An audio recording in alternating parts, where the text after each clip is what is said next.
Ever felt like your brain was about to shut down while you're trying to study? Like you're staring at the page, but nothing is going in? Yeah, I know what you mean.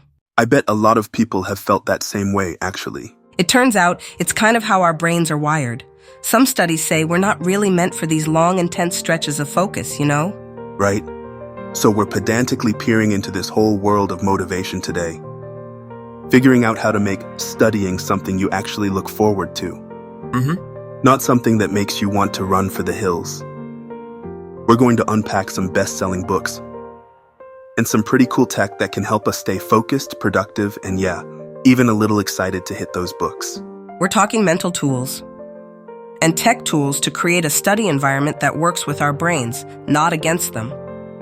Let's be real for a second. Sometimes even thinking about studying feels like a chore. The procrastination, the distractions. And tell me about it. We've all been there. It's such a common struggle, especially nowadays, you know. Yes. We're constantly bombarded with information and distractions. Totally. But the good news is there are some tried and true strategies that can help us overcome these challenges. Okay, so that leads us to these popular books. There's one everyone's been raving about, Atomic Habits by James Clear. It's got like almost a perfect 5-star rating. Oh, it's amazing. People are calling it the guide for building good habits and breaking bad ones. Atomic Habits is so great because it focuses on making these small, sustainable changes. You know, the ones that build up over time. Okay, so instead of trying to change everything overnight, Right? you just make tiny tweaks that lead to big results. Exactly. I like that.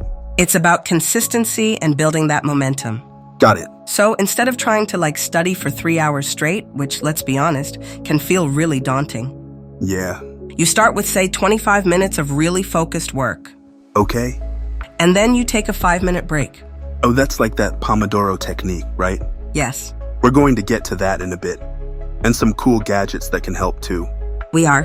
But first, I want to peer a little deeper into this idea of small changes leading to big results. Can you give us an example of how this might work for, say, a student who really struggles with procrastination? Of course. Imagine you're the type of person who always puts off writing essays until the very last minute. Oh, I know that type. Right. A small change could be as simple as just setting aside 15 minutes every day to brainstorm ideas or write an outline. So instead of that feeling of being overwhelmed by this big blank page, you're just kind of chipping away at it, bit by bit. Exactly, and the real key is to make it a habit. Atomic Habits talks about this thing called habit stacking. Okay. It's basically connecting a new habit to one you already do. So you could stack those 15 minutes of essay writing onto something you already do every day, like brushing your teeth or having your morning coffee. That's such a good tip. I'm already thinking about how I can use that in my own life. But before we get too sidetracked with my habits, Okay, let's move on to another popular book on our list, The 7 Habits of Highly Effective Teens by Sean Covey. oh, a classic. It's popular for a reason, that's for sure. Yeah, Covey's 7 habits aren't just for teenagers, by the way. They work for people of all ages. They're really a framework for personal growth and success, okay, interesting. which can be super, super helpful for students who are trying to stay motivated and reach their goals. So what are some of the key takeaways from The 7 Habits that would specifically help students? One of the big ones is being proactive. Okay, It's about taking responsibility for your own learning. so making your own choices. Exactly. It's making choices rather than just reacting to pressure or deadlines from outside. So instead of saying I have to study for this test, it's more like I'm choosing to study for this test because I want to learn this and reach my goals. Exactly. That's such a great way to put it. It might seem like a small shift in mindset, but it can make a huge difference in your motivation and how you approach studying overall. Okay, I'm starting to see how these books can be a really solid foundation for building good study habits. But let's be honest, sometimes we need a little extra help staying on track, Oh, for sure. especially with all the digital distractions these days. Absolutely. That's where those tech gadgets we were talking about can come in handy. They can act as little reminders, helping us stay focused and manage our time better. So it's like having a little tech sidekick to keep you on the straight and narrow. Exactly. I like it. And one of the most popular tools out there is the Pomodoro timer. Oh yeah, we were talking about that earlier. Exactly. Remember those 25-minute work intervals and then a 5-minute break. Yeah, it sounds kind of like a workout for your brain. It kind of is. Okay, And Pomodoro timers are specifically designed to help you use this technique. You can get physical timers, apps, even websites that will track your intervals and remind you when it's time for a break. Oh wow, I need to check that out. You should. And while we're on the topic of distractions, we got to talk about noise-canceling headphones. Yes. Say goodbye to those noisy roommates or construction next door. Oh, they're a lifesaver. Seriously, especially if you need some quiet to focus. They use technology to block out those sounds, creating like a peaceful little cocoon for your brain. It's like having your own personal study sanctuary wherever you go. Right. And we can't forget about our bookworm friends. For those who love a good physical book, we have to talk about the Kindle Paperwhite. Oh, the Kindle Paperwhite. It's a game changer for book lovers. It is. It's designed to look and feel like real paper, so it's way easier on your eyes than reading on that tablet or phone. Right. And it's super portable too. You can carry a whole library with you without breaking your back. Exactly. But the real magic of the Kindle, I think, is that distraction-free reading experience. No notifications popping up. No social media trying to tempt you away from the page. It's like a magical portal to another world right in your hands. Exactly. Okay, so we've got these books to build good habits, gadgets to keep us focused, even tech to create the perfect study ambiance. But what happens when motivation just poof disappears? What do we do then? Oh, that's when those mental tools we were talking about really come into play. You know, those small, sustainable changes from atomic habits. Right? They can be a real lifesaver when your motivation takes a nosedive. So, it's not about like finding the sudden burst of inspiration. Nope. It's more about having those systems in place to keep you going, even when you just don't feel like it. Exactly. One of my favorite strategies from Atomic Habits is this thing called temptation bundling. Temptation bundling. Okay, what's that? It's basically like pairing something you want to do with something you need to do. So for example, maybe you only let yourself watch your favorite show while you're, doing flashcards or reviewing notes. Oh, that's sneaky. I like it. It's a way to make studying a little less painful. Exactly. And don't underestimate the power of your environment either. Sometimes just changing things up a bit can really boost your motivation. Right. If you're feeling stuck at your desk, try going to a coffee shop, a library, or even just a different room in your house. Yes, I totally get that. Sometimes a new environment can help you see things in a new light, literally. Right. But what about those times when you're just struggling to understand a concept? Like you're reading the same paragraph over and over, but it's just not clicking. I hate when that happens. It's so frustrating, but it happens to all of us. Yes, for sure. One technique that can help is called the Feynman technique. Feynman technique. Yep, named after the physicist Richard Feynman. Okay, tell me more. This sounds interesting. It's based on this idea that the best way to learn something is to try and teach it to someone else.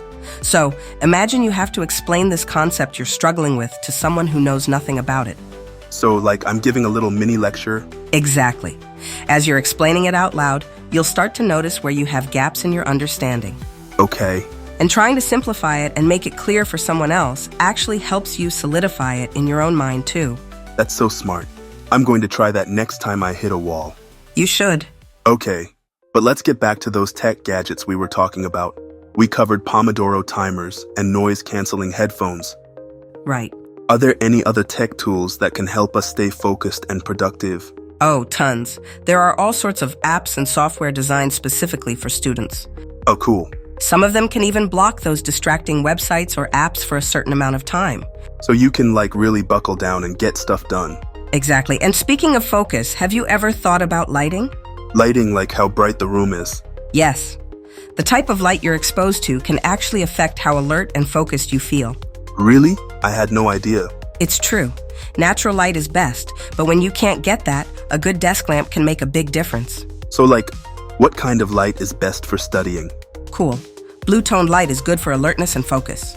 Okay. While warm yellow-toned light is more relaxing and can actually help you sleep better. Oh, interesting. So you might want to use cooler light during the day for studying and then switch to warmer light in the evening to wind down. That makes sense. I'm definitely guilty of staring at my bright computer screen right before bed. Me too. And speaking of winding down, we can't forget about sleep. Oh, sleep is so important. It is. You could have the best study tools and strategies in the world. Right? But if you're not getting enough sleep, your brain just won't be able to function at its best.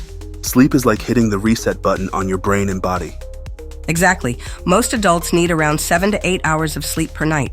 And it's not just about how much you sleep, it's about the quality of your sleep too. Oh, right. Make sure your bedroom is dark, quiet, and cool. And try to avoid screen time for at least an hour before bed. That's good advice. So, we've covered a lot of ground here. Books, gadgets, even the importance of sleep. It seems like there are so many resources available to help students stay motivated and reach their academic goals. There are. But it's not about trying to do everything at once, you know? It's about finding what works best for you. Okay? And creating a study routine that you can actually stick to and that you enjoy. So it's like building your own personalized study toolkit. Right. You pick and choose the tools and strategies that fit your learning style and your needs. Exactly. And remember, it's a journey, not a destination. I like that. There will be days when you feel super motivated and productive. And there will be days when you struggle. Oh, for sure. The key is to be kind to yourself, celebrate those successes, and learn from the times when things don't go so well. Yes, it's all about progress, not perfection. Exactly. And don't be afraid to experiment. Try different techniques, different tools, different environments until you find that sweet spot. It's about taking control of your own learning. Exactly. And speaking of taking control, in the final part of our pedantic peering, we're going to talk about one of the most important but often overlooked aspects of studying mindset. Okay. We'll explore how your beliefs and attitudes can actually impact your ability to learn and remember information. All right, let's look into that. We've been talking about all these different tools and strategies to level up your study game. Books, gadgets, even sleep. Right. But now we're going to talk about something a bit more, abstract mindset. Yeah. It's pretty amazing how much our beliefs and attitudes can actually affect how we learn.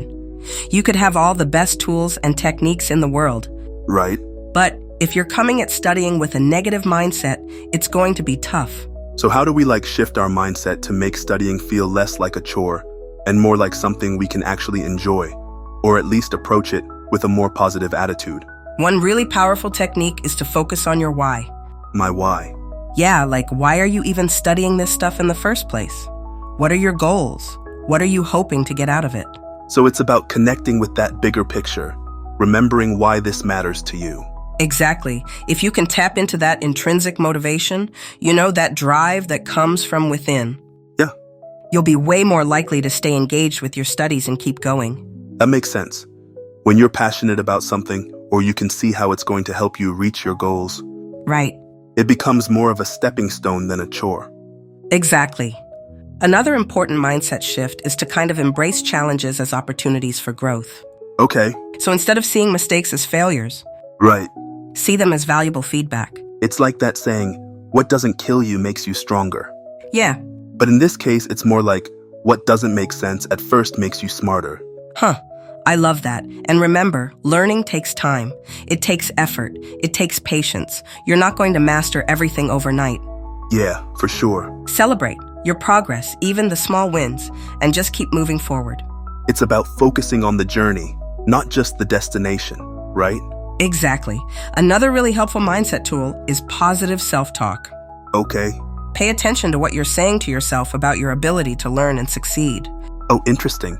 Are you being encouraging or are you putting yourself down? I think we all have that little voice in our heads that likes to say negative things, especially when things get tough. Oh yeah.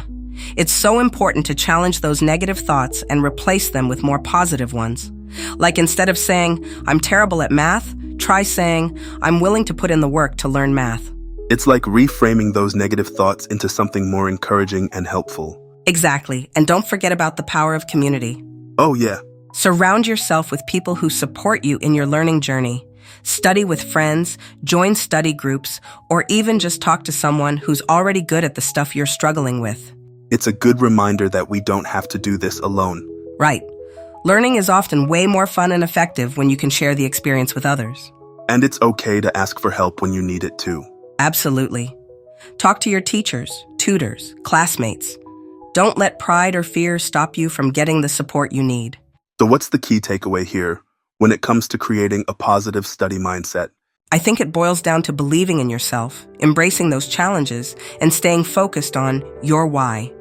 It's about seeing learning as an adventure, a journey of growth and discovery, not just some box you have to check. And it's about building that support system, remembering it's okay to ask for help along the way. That's it. With the right mindset, the right tools, and a little bit of effort, you can turn studying from a dreaded chore into something, kind of exciting. I love that. That's such a great way to put it. Well, thanks for joining us for this pedantic peering into the world of study motivation. We hope you've picked up some new ideas and strategies to help you on your own learning journey. You got this. Remember, you have the power to shape your own learning experience. So go out there, embrace the challenge, make learning an adventure, and until next time, keep on learning.